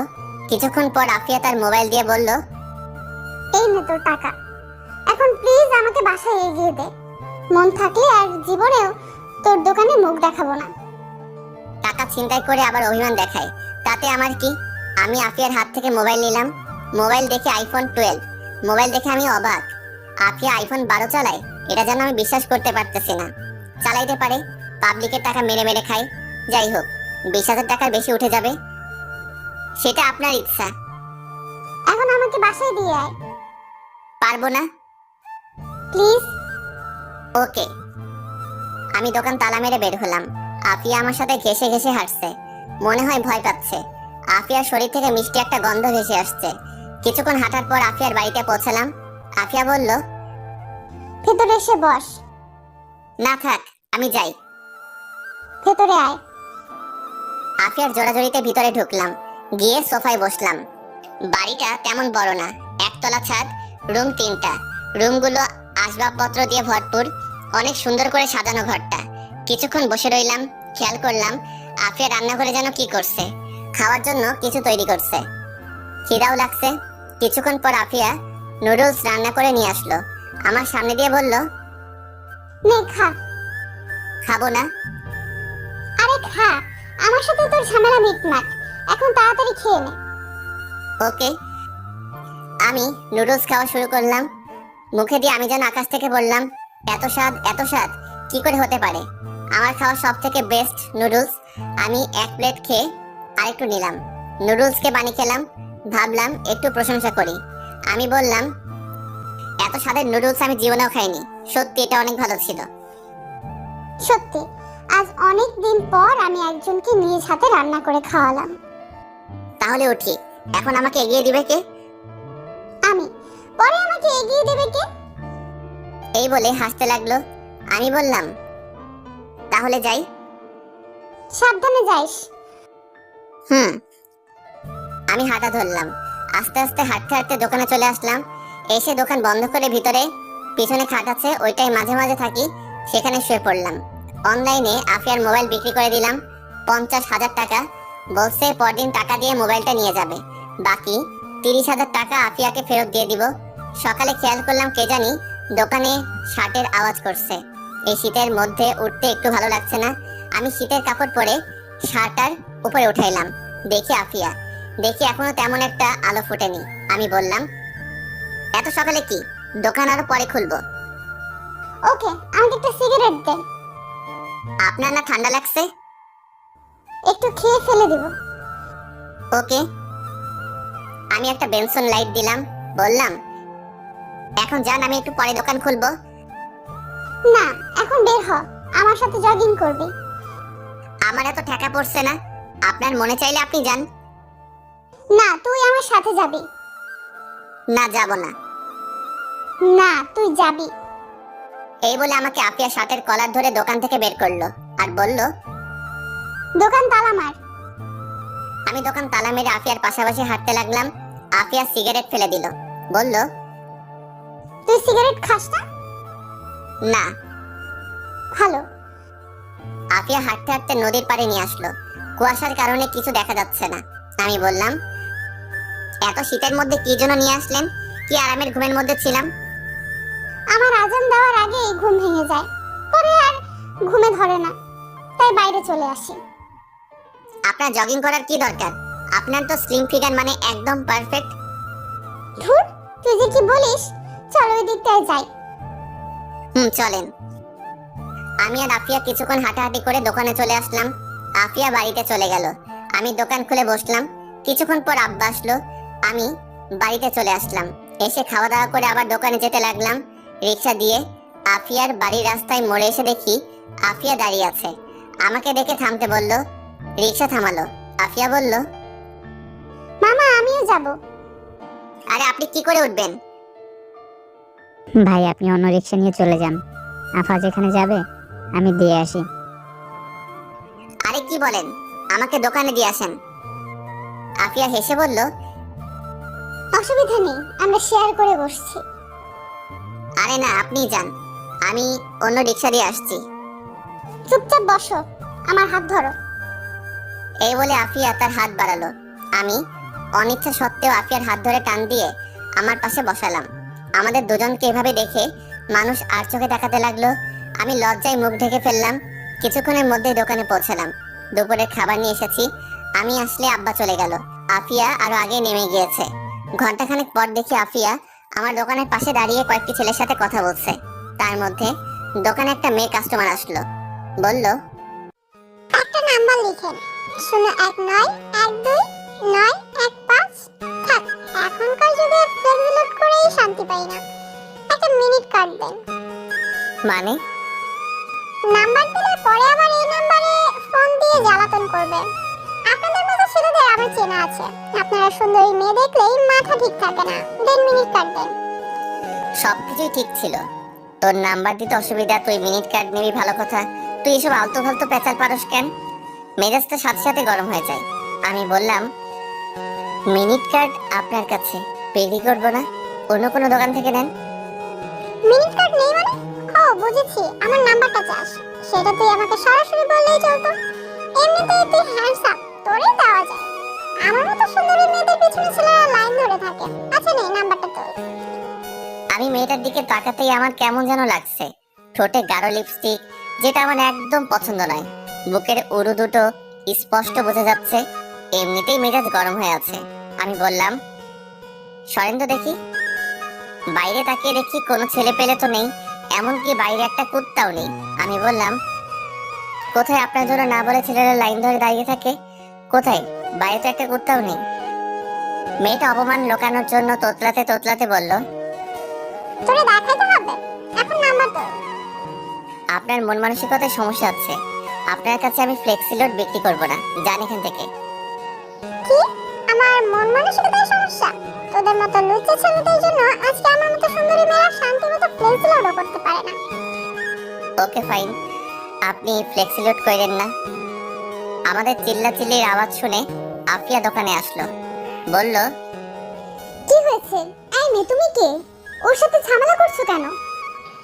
ঝামেলা করবো না তো কি করবো, লুচ্চা একটা।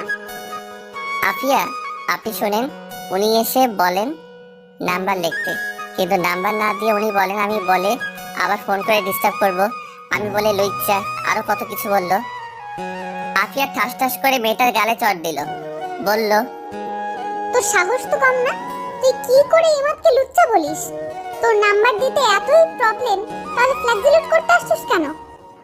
আপনার সাহস তো কম না, আপনি কি করে আমায় চড় মারলেন? জানেন আমি কে? এই এলাকার চেয়ারম্যানের মেয়ে। আব্বারে বললে আপনাদের সবগুলোরে এখন ভোগে পাঠাবে। এক্ষুনি তোর আব্বারে ফোন দে। ও, তোর মোবাইলে তো ব্যালেন্স নাই, দাঁড়া আমি কল দিচ্ছি। এই বলে আফিয়া কাকে যেন কল করলো। ফোন ধরলে বলল, কেমন আছেন আঙ্কেল?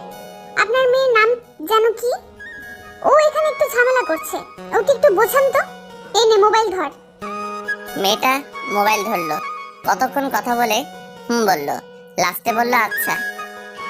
সরি আপু, কিছু মনে করবেন না, আসলে আমি একটু বেশি বাড়াবাড়ি করে ফেলেছি। ইমাদ সরি, আমি যাই। নেক্সট টাইম এই এলাকায় সাবধানে চলাফেরা করবি। যাও। ওকে আপু। এই বলে মেয়েটা চলে গেল। আফিয়া ছেলেগুলোর সাথে দুই একটা কথা বলে দোকানে এসে বসলো। আসলে তুই তো লুচ্চাই। মানে আমাকে কোন দিক দিয়ে লজ্জা মনে হয়? অনেক দিক দিয়ে। যাই হোক, মেয়েটাকে মারা আপনার ঠিক হয়নি। আমি তোর জন্য মেয়েটাকে মারলাম আর তুই বলিস ঠিক হয়নি?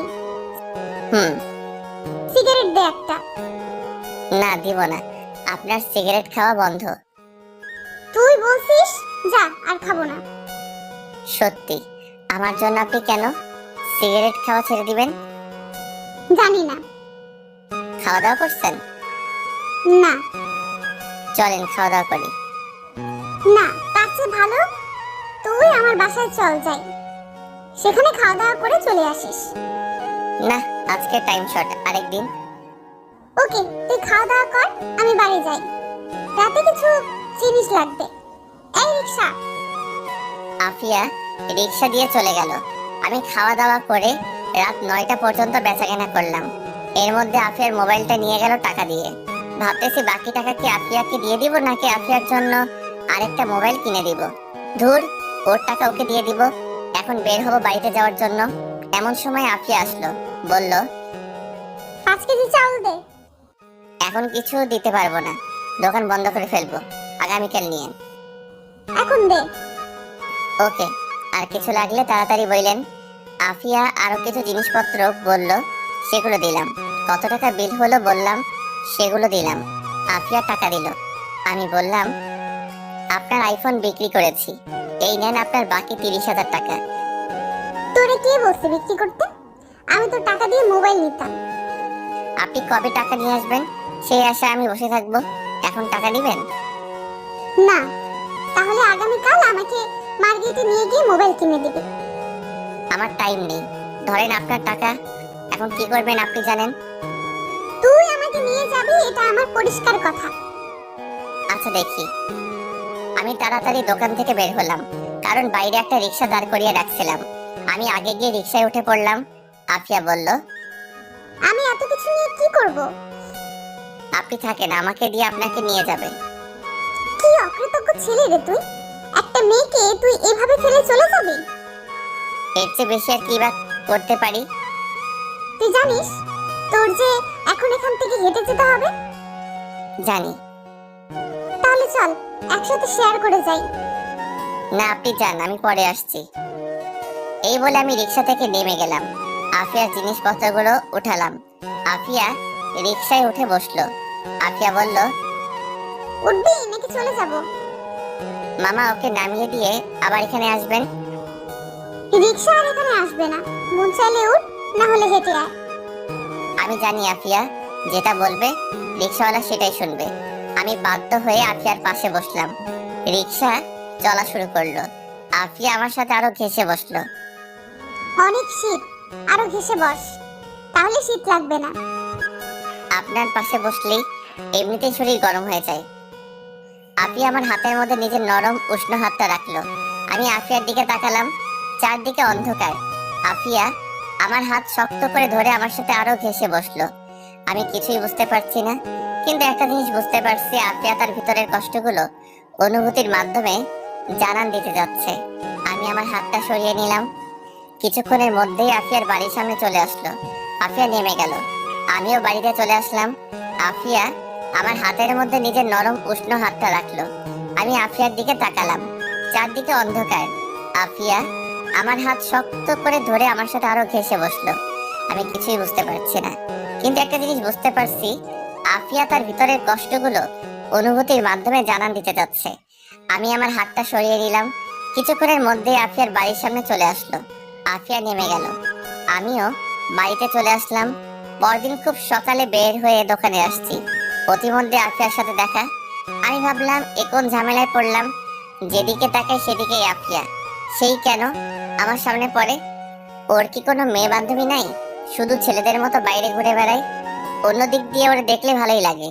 ভাবতেছি প্রেমে পড়ে গেলাম নাকি। আফিয়া আমাকে দেখে বলল, কি রে, এত সকালে কোথায় যাস? তার আগে আপনি বলেন, এত সকালে আপনি বাইরে কি করেন? এই শীতের সকাল আমার খুব ভালো লাগে।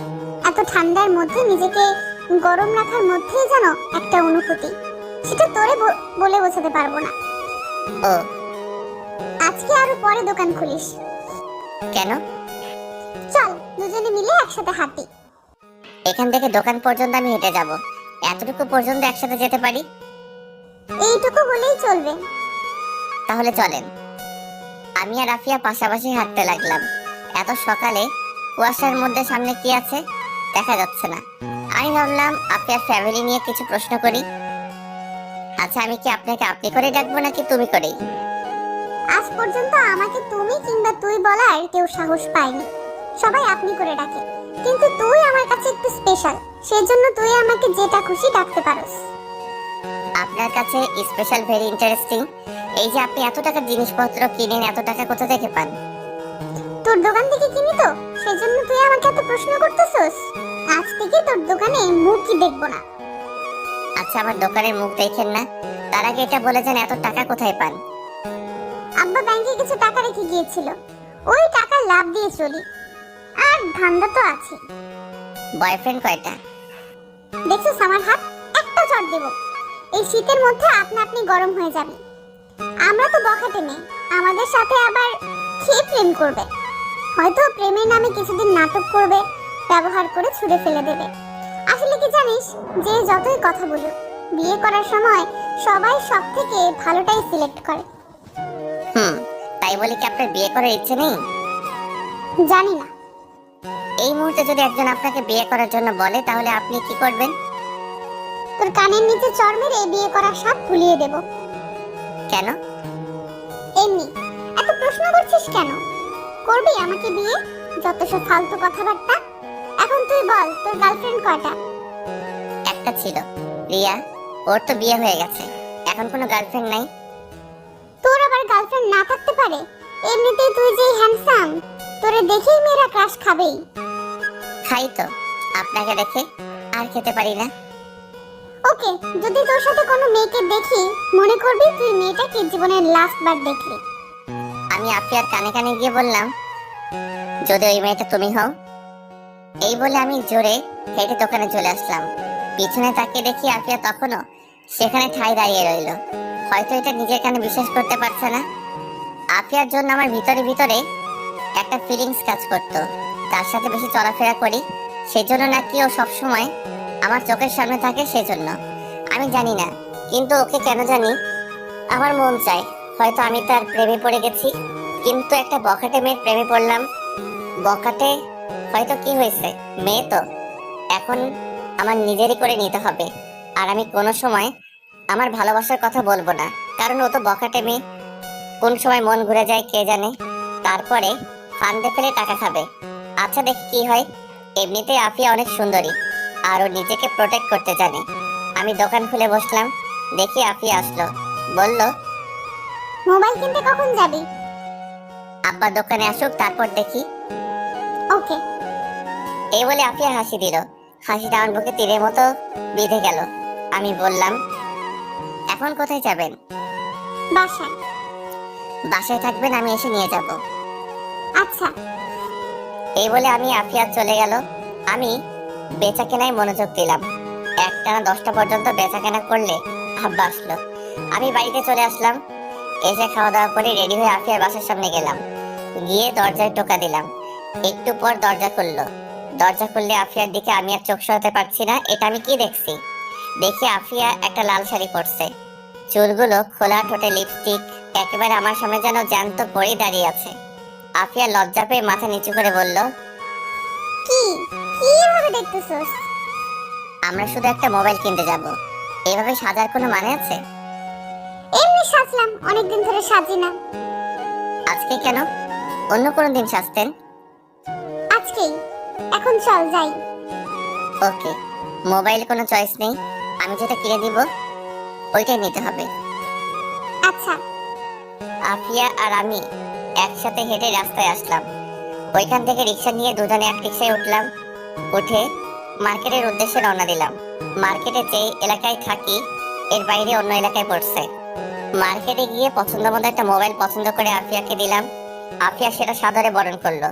আফিয়া চেষ্টা করলো আমাকে কোনো রেস্টুরেন্টে ঢোকাতে, কিন্তু আমি দোকানের কথা বলে কেটে পড়ি।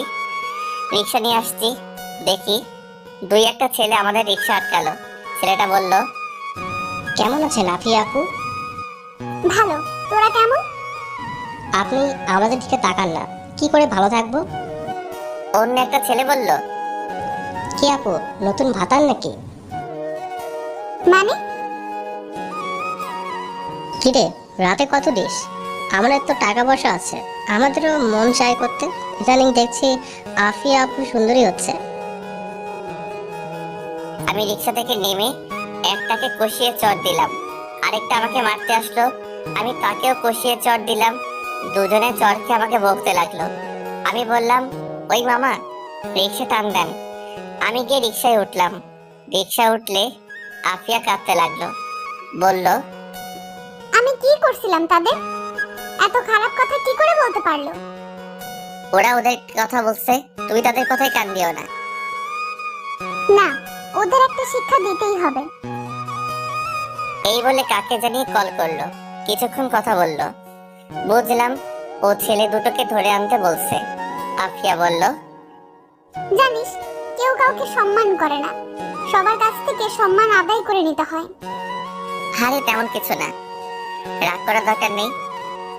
আজ থেকে আমি আর তোর সামনে আসবো না। যেদিন তোর যোগ্য হতে পারবো সেদিন তোর সামনে আসবো। উল্টা আমি তো তোমার যোগ্য না। খারাপের দিক দিয়ে তুই আমার যোগ্য না, কিন্তু ভালোর দিক দিয়ে আমি তোর যোগ্য নই। এসব যোগ্যটুকু বাদ দাও, হুম, তুমি বাড়িতে চলে যাও, আমি দোকানে যাই। ওকে। আমি দোকানের আগে নামলাম যাতে আব্বা না দেখে। আফিয়া চলে গেল। আমি দোকানে আসলে আব্বা চলে গেল। আমি এক হোটেলে খেয়ে দোকানে বসলাম। সন্ধ্যার দিকে দেখি আফিয়া ওই দুই ছেলেকে ধরে আমার দোকানের সামনে আনলো, সাথে 20-30 জন ছেলে। আফিয়ার আগে গজগজ করছে, মনে হচ্ছে এই দুটোকে মেরেই ফেলবে। আফিয়া বলল, বল, তাদের আমি কি করেছিলাম? এরকম খারাপ মন্তব্য কেন করছিস? সরি আপু, ভুল হয়ে গেছে, আর জীবনও এমন হবে না। এখন যেটা করছিস সেটার কি হবে? প্লিজ আপু, মাফ করে দিন। না, তোদের কোনো মাফ নেই। ইমাদ আমার ভাতার। তুই কুত্তার বাচ্চারও কোন দিক দিয়ে ভাতার মনে হয়? আমার সাথে রাত কাটাতে চাস? এটা বলার সাথে সাথেই আফিয়ার পক্ষের এক ছেলে ওই ছেলে দুটোর মুখে লাথি মারলো। বলল, তুই কোন মুখ দিয়ে এই কথা বের করিস? এখন পর্যন্ত আমরা আপুর দিকে চোখ তুলে কথা বলার সাহস করি নাই, আর তোদের কি সাহস? আপু, এদের আমি কোনোভাবেই মাফ করতে পারবো না। আমি বুঝতে পারলাম ওদের চোখে প্রতিশোধের আগুন জ্বলতেছে, যে কোনো সময় ছেলে দুটোকে মেরে ফেলতে পারে। আমি বললাম, ভাই শুনেন, আফিয়া আপু শুনেন, ওরা দুজন হয়তো না জেনে ভুলে ফেলেছে। আমি খেয়াল করছিলাম তখন তারা দুজন নেশার মধ্যে ছিল, তাই হয়তো ভুলভাল বলেছিল। থাক আপু, মাফ করে দেন। না, ওদের কোনোভাবেই মাফ করব না। ও দুজন জানতো আমি কে, জেনে শুনে ও আমাকে খারাপ মন্তব্য করছে। এই ওদের আমার সাথে রাত কাটানোর স্বাদ মিটিয়ে দে। এটা বলার সাথে সাথে কয়েকজন ছেলে ওদের ধরলো। একজন ছেলে তার কোমরের বেল্ট খুললো। বুঝলাম এখন তাদের বেদম পেটাবে। আমি বললাম, আপু হয়তো তারা ভুল করে ফেলেছে নেশার কারণে, থাক এইবারের মতো মাফ করে দেন। দেখি একজন ছেলে তাকে তাদের দুজনকে বেদম পেটাচ্ছে। আফিয়া বলল, থাম, এইবারের মতো তাদের দুজনকে মাফ করে দিলাম। আর সাবধান করে দে ওই এলাকার প্রত্যেকটা ছেলেকে, যারা তারা সাবধানে চলাফেরা করে। আর এরা দুজন সামনে পড়লেই মায়ের হবে। আমি আমাদের কথাই তোদের মাফ করে দিলাম। যা তোরা দুজন। যাওয়ার সময় ছেলে দুটোকে যে যা পারে কিল চল লাথি দিয়ে দিল। আফিয়া সবার উদ্দেশ্যে বলল, রাকিব কোথায়? পিছন থেকে এক ছেলে বলল, বোধহয় সেই রাকিব। জি আপু, বলেন। জিনিয়া কে রে? কুদ্দুস চাচার মেয়ে। তোদের মধ্যে কি চলছে? তেমন কিছু না। জিনিয়াকে বিয়ে করবি? আজকে জিনিয়ার আব্বা আমার কাছে আসছে, তোর কথা বলছে। বলছে বিয়েটা ঠিক করে দিতে। সমস্যাটা কি? কোনো সমস্যা নেই, কিছু টাকার শর্ট পড়ে। কত? 50,000। আসলে আপু কুদ্দুস চাচার একমাত্র মেয়ে, তাই চাচ্ছে একটু আয়োজন করে বিয়েটা দিতে, কিন্তু টাকার কারণে হচ্ছে না। তোর তো আব্বা নাই। না আপু। এই তোদের প্রত্যেকের মানিব্যাগে হাত দে, দে যত পারস দে। সবাই টাকা দিল। কেউ 1000, কেউ 500, কেউ 300, যে যত পারলো দিল। আফিয়া আমার দিকে তাকালো আর বলল, তুই কিছু দে, থাক তোরটা আমিই দিয়ে দিচ্ছি। না দাঁড়ান। আমি 1000 টাকা দিলাম। সবার কাছ থেকে টাকা নিয়ে সামনে আরো 2 দোকান আছে, সেখান থেকে টাকা উঠালো। সব টাকা রাকিবের হাতে দিয়ে বলল, এখন গোনার দরকার নেই, 1 সপ্তাহের মধ্যে বিয়ের তারিখ ঠিক করে সবাইকে দাওয়াত দিবি, কেউ যাতে বাদ না পড়ে। এটা যদি না হয় আমাকে জানাবি। ওকে। আর এ হলো ইমাদ, আজ থেকে ও আমাদেরই একজন, সবাই তাকে সম্মান করবে, সবাই তার সাথে হ্যান্ডশেক কর। আস্তে সবাই হ্যান্ডশেক করে চলে গেল। সব শেষে আফিয়া হাত বাড়ালো। আমি বললাম, না, আপনার সাথে হ্যান্ডশেক করব না। কেন? এমনি, মনে চায় না। একটা ঠান্ডা দে। আফিয়া দোকানের ভিতরে এসে বলল, আর কোন দিক দিয়ে আমাকে তোর আপু মনে হয়? সবাই আপনাকে সম্মান করে, আপু বলে ডাকে। এখন আপনাকে সবার সামনে আপু না বললে অন্যরকম দেখায় না? এই শীতের মধ্যে ঠান্ডা খাওয়ার দরকার নেই। আচ্ছা একটা ঠান্ডা দে আর সিগারেট দে। এই দুটোর মধ্যে আপনাকে কিছুই দিব না। আফিয়াকে একটা নর্মাল পানি দিলাম। আফিয়া সেটা খেলো, বলল, আজকেই তোর সাথে আমার লাস্ট দেখা। মানে বুঝলাম না। যেদিন তোর যোগ্য হতে পারবো সেদিন তোর সামনে আসবো। আমার যোগ্য মানে কিছুই বুঝলাম না। আমি জানি তুই কিরকম মেয়ে চাস। তুই চাস রিয়ার মতো সরল সোজা মেয়ে, কিন্তু আমি তো সেরকম না। ধুর রাখেন তো, আপনি যেই রকম হন তাতে আমার কিছু যায় আসে না। তোরে আমি ঠকাতে চাই না। বুঝেছি, আপনি ইমোশনাল হয়ে গেছেন, আপনার মাথা ঠিক নাই। এখন বাড়ি যান। এই রিক্সা, আপুকে বাসায় দিয়ে আসো। না আমি যাব না, আমি তোর সাথে যাব। ওকে, এখন যাও, পরে তোমার সাথে দেখা করব। সত্যি করবি তো? হুম। আফিয়া রিক্সায় উঠে চলে গেল। বাঁচলাম। আফিয়া কি আমাকে ভালোবাসে? আমার তা মনে হয় না। তার নিজের মুখ থেকে শুনতে হবে। ভাই 1 বস্তা চাল দেন। আচ্ছা। আমি একটানা 9টা পর্যন্ত বেচাকেনা করে বাড়িতে চলে আসলাম। পরদিন সকালে ভাবলাম আফিয়ার সাথে দেখা হবে, কিন্তু না। দুপুর গড়িয়ে বিকেল হলো, আফিয়ার মুখ দেখতে পারলাম না। মোবাইল নাম্বারটাও নেই, ফোন দিব যে।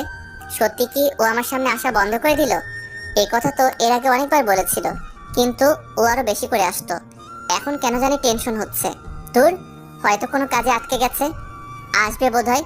কিন্তু না, 2 দিন হয়ে গেল আসেনি। না, এখন তাকে খুঁজে বের করতে হবে। আরে ওর বাড়ি তো এখানেই, বাড়িতে গিয়ে দেখে আসতে হবে। আমি রাতে দোকান বন্ধ করে আসার সময় আফিয়ার বাড়িতে গেলাম, তখন বাজে 10টা ছুঁই ছুঁই। আমি আফিয়ার বাড়ির দরজায় টোকা দিলাম, খুলছে না। ভাবলাম কেউ নাই নাকি, কেউ তো আছে, না হলে দরজা খোলা থাকবে কেন?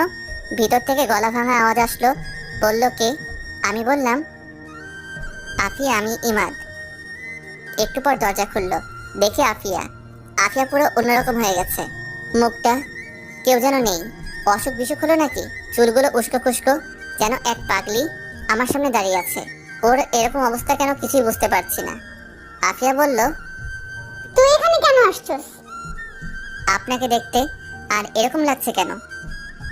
সেটা তোর জেনে লাভ কি? এরকম করছেন কেন দেখি? এই বলে আমি আফিয়ার কপালে হাত দিলাম। যেটা বুঝলাম, আফিয়ার শরীরে প্রচন্ড জ্বর। আফিয়া বলল, হাত সরা, তোর সাহস তো কম না। তুই কোন সাহসে আমার শরীরে হাত দিস? তুই জানোস না তোর এই হাত আমি ভেঙে ফেলতে পারি? আমি বুঝতে পারছি আফিয়া আমার উপর রাগ করছে, হয়তো তাকে দেখতে না আসায় আমার উপর অভিমান করছে। আচ্ছা সরি, আমি চলে যাচ্ছি, কিন্তু আপনার হাতের নুডলসটা খেতে খুব মন চাচ্ছে। আচ্ছা বাদ দিন, আমি যাই। ঠেকা পড়ছে তোর নুডলস খাওয়াতে। সেটাই। আচ্ছা যাই, সকালে আসবো। তোর আর আশা লাগবে না, আর তুই আমার সামনে আসবি না। আচ্ছা। এই বলে উল্টো দিকে ঘুরে হাঁটা ধরলাম। আফিয়ার চোখের সামনে থেকে চলে এসে একটু আড়াল নিয়ে দেখতে লাগলাম ও কি করে। দেখি দরজার সামনে মাথা নিচু করে বসে পড়লো। ভাবলাম তাকে এভাবে ফেলে যাওয়া ঠিক হবে না। আমি আবার আস্তে আস্তে তার সামনে গেলাম। ও বুঝতে পারে নাই আমি যে আবার আসবো। আমি বললাম, আফিয়া, জানি তুমি আমার উপর রাগ করছো, তাই বলে আমাকে এভাবে চলে যেতে বলবা? আফিয়া দাঁড়ালো, দেখি আফিয়া কাঁদছে। বলল, আমি আফিয়ার কাছে গিয়ে তাকে জড়িয়ে ধরলাম, কিন্তু সে কেঁদেই চলল। আফিয়ার শরীর আগুনের মতো গরম হয়ে আছে, তার শরীরের উত্তাপ আমার ঠান্ডা শরীর গরম করে দিচ্ছে। আমি বললাম, সরি আফিয়া, আমি ভাবছিলাম তুমি সত্যি আমার দোকানে আসা বন্ধ করে দিয়েছো। আমি যদি জানতাম তুমি অসুস্থ, তাহলে আমি এক মুহূর্ত দেরি করতাম না। আমি তোরে ভুল ভাবছিলাম আমার মতো বখাটে মেয়েরা কারো মন দখল করতে পারে না, কিন্তু আমি ভুল ভেবেছিলাম। তোমার বিছানা কোনটা? ওইদিকে। আমি আফিয়াকে বিছানায় শুয়ে দিয়ে মাথায় জলপট্টি দিয়ে দিলাম, কিছু খাইয়ে দিয়ে ওষুধ খাওয়ালাম। আমি বললাম, আগামীকাল মাকে তোমার কাছে পাঠাবো। সত্যি? তাহলে আমি যাই? না, আজকের রাতটা থেকে যা। না, খুব সকালে দোকানে যেতে হবে। আমি খুব সকালে জাগিয়ে দেব। আমি গিয়ে তাদের রুমের সোফার মধ্যে শুয়ে পড়লাম। সকালে ঘুম থেকে উঠে দেখি আফিয়া রান্নাঘরে কি জানি করছে। ভাবলাম, এই জলের মধ্যে আবার কি করে। আমি উঠে ফ্রেশ হলাম, গিয়ে সোফায় বসলাম। দেখি আফিয়া নুডলস রান্না করে আনলো।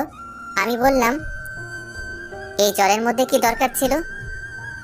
তুই বলছিস আর আমি না করতে পারি? আফিয়া এসে সোফায় বসলো। আমি আফিয়ার কপালে হাত রাখলাম, দেখি এখনো মারাত্মক জ্বর। আফিয়া আমার হাতটা নিয়ে তার ঘাড়ে রাখলো। তার ঘাড় আগুনের মতো গরম হয়ে আছে। আফিয়া বলল, তোর এই ঠান্ডা হাত এভাবেই রাখ, খুব ভালো লাগছে। তোর কাঁধে মাথা রাখতে পারি? না, এখন না, অন্য কোনো দিন। ওকে। আমি ঘড়ির দিকে তাকিয়ে দেখি 6:50 বেজে গেছে। শীতের দিনে সকাল খুব ছোট থাকে, তাড়াতাড়ি দোকানে যেতে হবে, আজকে দোকানে অনেক কাজ। আমি বললাম, আমি উঠি। কই, তুই তো নুডলস খেলি না? ও, আমি তো ভুলেই গেছিলাম, তোমার হাতের নুডলস আমি মিস করতে পারি? খেতে খেতে আমি বললাম, তুমি কতদিন ধরে এই বাসায় একা থাকো? 5 বছর ধরে। ভয় করে না? প্রথমে ভয় করতো, কিন্তু এখন মানিয়ে নিয়েছি। ভালো। এই এলাকা সম্পর্কে আমার অনেক কিছু অজানা, একটু বলবা? কি জানতে চাস? এই এলাকাটা এত নির্জন কেন, আর সকল মানুষ তোমাকে ভয় পায় কেন? তেমন কোনো কারণ নেই। এই এলাকার মানুষগুলোই অন্যরকম। সন্ধ্যার পরে তারা বাইরে ঘোরাঘুরি করতে পছন্দ করে না, কারণ তারা স্ত্রীর প্রতি অনুগত। তারা ফ্যামিলিকে সময় দিতে পছন্দ করে। তুই দেখ, পাশের এলাকায় রাত 12টা পর্যন্ত রাস্তাঘাটে প্রচুর মানুষ। এই কারণে এই এলাকাটা নির্জন। দেখলাম এই এলাকার প্রত্যেকটা মানুষের বাড়ি খুব উন্নত, কারণটা কি? এই এলাকার প্রত্যেকটা মানুষ উচ্চ শিক্ষায় শিক্ষিত, আর তারা অল্পতেই সন্তুষ্ট। সেই জন্য দেখবি তারা বাইরের কোনো লোক ভাড়া দিতে চায় না। আর এই এলাকার ছেলেরা এলাকার কোনো মেয়েকে পছন্দ করে বিয়ে করে। এটা এই এলাকার অনেক পুরনো নিয়ম। তাই তুই যাদের দেখবি সবাইকে চেনা পরিচিত মনে হবে। বুঝলাম, কিন্তু তোমার এত পাওয়ার কেন? তোমার তো টাকা পয়সা, বাড়ি গাড়ি কিছুই নেই, তাহলে সবাই তোমাকে এত ভয় পায় কেন? এই এলাকায় মিনিমাম 300-র মতো বাড়ি আছে। এমন কোনো লোক নেই যে আমাকে চেনে না। কারণটা হলো আমার বাবা আমার আবার খুব পাওয়ার ছিল। এই এলাকার মানুষ পূর্বপুরুষদের বিশ্বাস করত। এই ধর, আমার আব্বার আগে আমার দাদা, এরকম ভাবে আমাদের ফ্যামিলি, তারপর বাবা, বাবার পর আমি, এইভাবেই চলে আসছে। কিছু না থাকলেও তারা আমার কথা শুনতে বাধ্য, কারণ তোরে বলছিলাম না, তারা পূর্বপুরুষদের বিশ্বাস করে। এটাই এই এলাকার নিয়ম। কিন্তু আমি যে দেখলাম আপনি মাঝে মাঝে ছেলেদেরকে মারেন, আর আমার টাকা ছিনতাই করছো কেন? ওরা অন্য এলাকার, আমার এরকম কোনো ইচ্ছাই ছিল না। ওদের টাকার দরকার ছিল, তাই তারা করছে। পরে আমি জানতে পারি, পরে ভাবলাম তোর কাছে ছোট হয়ে লাভ নেই, তাই আর তোকে বলিনি। কিন্তু আমি কি জানতাম তুই এত চালাক? আচ্ছা, তোমার মা বাবা কিভাবে মারা গিয়েছে? রোড অ্যাক্সিডেন্টে আব্বা আম্মার সাথে সাথে মারা যায়। আমি এইটুকুর জন্য বেঁচে যাই, তারপরে আমার এখান দিয়ে মাংস নিয়ে যাই। এই বলে আফিয়া তার কোমরের কাপড় উঠিয়ে আমাকে দেখালো। দেখি সেখানে অনেকগুলো সিঁড়ির দাগ। আমি ঘড়ির দিকে তাকিয়ে দেখি অনেকটা সময় চলে গিয়েছে। আমি বললাম, তোমার সাথে আরো অনেক কথা আছে, কিন্তু আর টাইম নেই, আমি এখন উঠি। আর একটু বস না, আজ পরে দোকান খুলিস? না, আজকে একটু কাজ আছে, অন্য কোনো দিন। আর আমি মাকে পাঠাচ্ছি। ওকে, আচ্ছা, একটা প্রশ্ন ছিল। কর। ধরো এখন আমি তোমার ঘর থেকে বের হলাম, এখন কেউ দেখলো, পরে সে কি ভাববে? কিভাবে বল? ভাববে আমরা দুজন একসাথে এক বাড়িতে কি করছি। আফিয়া উঠে আমার পাশে বসলো আর বলল, কি করছি বল? আর কি ভাববে বল? থাক, কিছু না। না, বল। এই বলে আফিয়া আমার সাথে ঘেসে বসলো। তার শরীরের উত্তাপ আমি টের পাচ্ছি। আমি বললাম,